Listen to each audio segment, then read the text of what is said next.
जय माता दी। मैं मोहित अग्रवाल, लाल किताब विशेषज्ञ। आज हम लोग बात करेंगे उन गृहस्थ जीवन की समस्याओं के बारे में जहां पर इंसान को नामर्दी के हालात सहने पड़ते हैं। यानी कि इंसान नामर्द होता है, उसकी सेक्स में पावर होती ही नहीं है, रुचि ही नहीं होती, बुज़दिल होता है। यानी कि कोई भी काम करता है उसमें खोटापन निकल ही जाता है, गृहस्थ जीवन अच्छे से चला नहीं पाता। जो एक इंसान की जिंदगी का महत्वपूर्ण हिस्सा होता है वह उसे ही मिस आउट कर देता है, ना चाहते हुए भी उसके अंदर फिजिकल स्टैमिना रहता ही नहीं है। तो दोस्तों, ऐसे कौन से हालात हैं?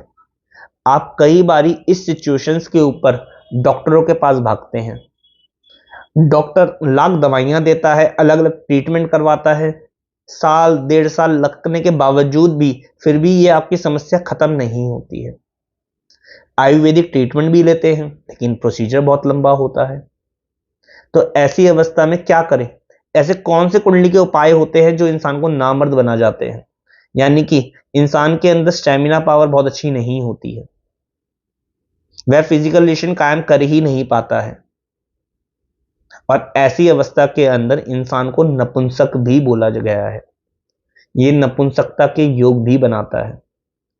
तो जब कुंडली के अंदर ये वाले हालात मौजूद हो, जो कि है शुक्र और चंद्रमा 8वें घर के अंदर, या फिर शुक्र शनि 7वें घर के अंदर, चौथे घर के अंदर सूर्य और पहले घर के अंदर चंद्रमा, जब जब ऐसे हालात बनते हैं इंसान नपुंसकता के योग में चला जाता है, नामर्दी वाले योग में चला जाता है, बुज़दिल होता है। यानी कि इंसान के घर के अंदर कोई भी अप्रिय घटना घटित हो रही हो, ये इंसान सिर्फ सर झुकाए उस चीज को सहता रहता है, सहता रहता है, सहता रहता है। उसका ऑब्जेक्शन कभी ये उठाता ही नहीं है। इसको कहते हैं बुज़दिलपना। जो सामने वाले के गलत को गलत ना बोल सके उसको कहते हैं बुज़दिल इंसान। दोस्तों, ये वाले हालात बहुत ज़्यादा आज की तारीख में देखे जा रहे हैं, और आप लोगों में ने भी ये युग देखे होंगे, ये वाले हालात देखे होंगे जहां पर इंसान एक इन पीड़ाओं से समस्या में भोग रहा है, गृहस्थ जीवन का सुख अच्छे से नहीं भोग पा रहा, हर बात को सहने से बर्दाश्त ही करता रहता है और अपनी जिंदगी को एक खराबी के रूप में चलाते ही जा रहा है, चलाते ही जा रहा है, चलाते ही जा रहा है। तो ऐसी अवस्था में करें क्या?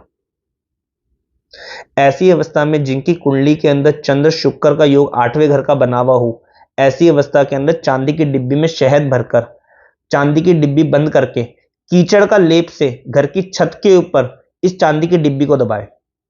दूसरा, चांदी की चेन गले में धारण करें। तीसरा, 43 दिन 800 ग्राम जिमीकंद मंदिर में रखकर आए। साथ ही साथ हर सोमवार दूध में मक्खन मिलाकर के मंदिर में रखकर आए। मात्र इतना सा उपाय करके देखिए, ये चंद्र और शुक्र का जो योग है 8वें घर का, ये टूटता नजर आएगा। जो नपुंसकता के योग है वो खत्म होते नजर आएंगे। दूसरा योग, जो शुक्र शनि 7वें घर का है, चौथे घर का सूर्य है, चंद्रमा पहले घर का है, तो ऐसी अवस्था में क्या करें? 10 अंधों को खाना खिलाएं हर साल, 4 अंधों को घर में बुलाकर के खाना खिलाएं। साथ ही साथ 43 दिन 12 कलियां सफेद फूलों की लेकर के उसमें चांदी का बुरादा डाल करके आप उसे मंदिर के अंदर रख कर आए। मात्र ऐसा करने से आप देखेंगे कि आपके जीवन के अंदर जो भी स्टैमिना वाइज दिक्कतें आ रही है वह खत्म होती नजर आएंगी। आपको शुभ फल प्रदान होंगे, आपका गृहस्थ सुखमय व्यतीत होगा। साथ ही साथ आपके अंदर जो डर की भावना बनी रहती है वह दूर होती आपको नजर आएगी। दोस्तों, यदि आपने इसका इलाज नहीं करा तो आप जिंदगी के अंदर बहुत बड़ी मुसीबत में फंस जाएंगे।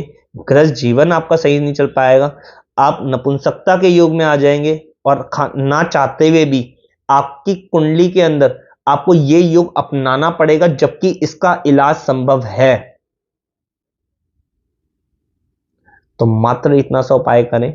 और ये जो 2 योग मैंने सिर्फ बताए हैं, ऐसे कुंडली के अंदर बहुत सारे योग होते हैं, परंतु मैंने सिर्फ आज 2 योगों की चर्चा करी है क्योंकि कॉमनली मिल रहे हैं आज की तारीख के अंदर।